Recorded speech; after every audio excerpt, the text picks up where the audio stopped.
এবার দেখাবো দক্ষিণ চব্বিশ পরগনার সাতগাছিয়ায় খাল।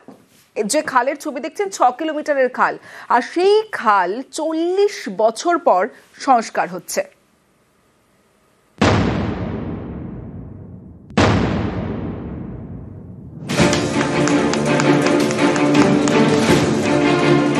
দক্ষিণ চব্বিশ পরগনার সাতগাছিয়া বিধানসভা কেন্দ্র। এখানেই 6 কিলোমিটার খাল সংস্কারে উদ্যোগী প্রশাসন।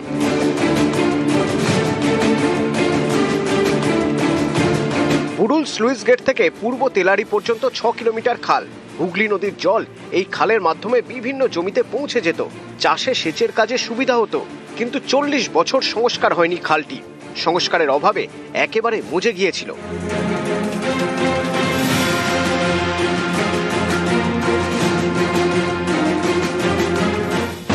স্থানীয়দের দাবি মেনে খাল